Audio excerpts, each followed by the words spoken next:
is Adriana Sandoval. Jose Sandoval. I met Jose. We were actually at an event, and he actually asked for my phone number, and I gave it to him. But when I got the first phone call, it was through a TDY service. And I kind of thought and said, well, what is that? And TDY back then, they said, oh, the person on the other end is deaf. So as the years went on, it wasn't an issue, and we got married and we started our family. My oldest one, Jordan, I just started noticing certain behaviors. And at the time they had said, oh, it's all behavioral. My gut feeling was that he wasn't hearing. And they tested him and they found that he had hearing loss. Right away we put hearing aids on Jordan when he entered kindergarten, and he was aided already up until probably about middle school. I've had hearing loss for so long, I don't ever remember a time without. I think I've gotten accustomed to the struggles. You kind of have to adjust your perspective on things and understand that you're gonna have to find patience. Know that you're not gonna hear things as normal as a normal person will. It's gonna be hard, it's not gonna be easy, and you have to work for what you want. Unfortunately, the real world out there doesn't stop. Signing was an option, but at the same time we had Spanish going on, we had signing going on, we had so many languages, and it was really difficult. So I asked, Dad, what way should we go? This is new for me on that part. And he said, back in the days when he was growing up, it was more difficult. So he said, we really have to push for the boys to be oral. I grew up in school, sign language, deaf kids. At home, more quiet. Don't talk not a lot. Because they were all Spanish. So he was raised in a Spanish-speaking household. So with him, he says that, it was really hard back then. He just said I was in a deaf program, and then the little bus would come, drop me off, and I would go home. He's like, but everybody spoke Spanish. He's like, no one learned the sign language. So he says growing up for him was hard because he didn't have a lot of, the input, and he missed a lot. He just says, I know I missed a lot. We started with House of Ear when Jordan was probably about 6, and it just felt like a home. We were still kind of lost. It was still kind of new for us. So the Kid Center really kind of set everything up, and it felt perfect. It felt like it was a safe zone for us, and we learned everything here at House. I think these organizations like House and these small nonprofits here and there are really helpful. You have families who have newborns and they're scared because it's like, hey, my baby's deaf, I don't know how to go about this.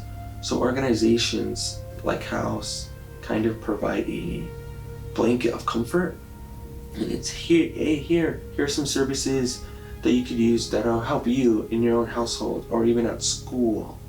Lucas was not planned. He's my second son. So when I found out that I was pregnant with Lucas, I was like, oh my God. That was a surprise baby. I wasn't expecting him. So when he came along, it was like, in my mind, I wasn't scared. I said, I already know what we're gonna do. We're gonna stick with the same program. We're gonna stick with the same path. And Jordan's story is a mirror image. It's the same thing that happened with Lucas. Lucas was born and 3 or 4 when he hit preschool, and same kind of journey and same path. Growing up, it was just it was normal. I lost my hearing around kindergarten, and one day I just remember that I told my mom, and I was a little bit more of a Spanish speaker then, but I told my mom no sirve, my ears don't work. Within months I got my hearing aids, and 3rd grade year I got cochlear implants, and I just think that was a big difference for me. My brother's always told me, he's like, I went through this path and I made stepping stones for you. So basically the path was already there. I think my mom is the reason why I kind of push through and brush things off and say, on to the next. Just because, that's how we are as a family. We don't sit down and mope around. Somebody asked me one time, like, hey, who's your hero? Like, who? And I would say my dad and my mom. My dad in his own way and my mom in her own way.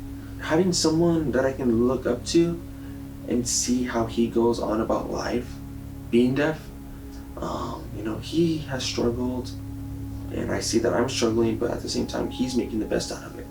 So why shouldn't I? My boys are better than me by the past. And I'm happy for them to be like normal. I learned it. I was so happy to have first Cochlear really now. Then it's starting more and more speech with my wife. When the first start, maybe 1 or 2 months, maybe a little bit, I don't like it because too loud. But I leave it on. Painter, wait after, I like it. Leave it. Few years later, I want to get a second one. Way more better. Now, my boys, I'm happy for them to have it like my Cochlear. The implants changed my life drastically. One, it improved my speech, it improved my hearing, and overall it just made me feel better about myself because I was able to hear things more sounds, more noises.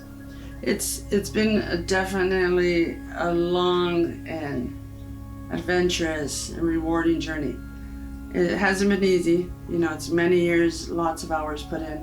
I feel what helped my family and myself is that we have people who are there to support us. House is a big family.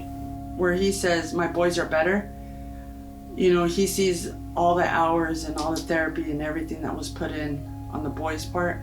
A lot has changed over the years. And, in a gap of 10 years, I think now with all the knowledge of all these therapists and the doctors and everything that they've shared with us has been huge. And I literally say that it's just not a team effort thing, it's more like a family. And I am really happy that, this is back in the works.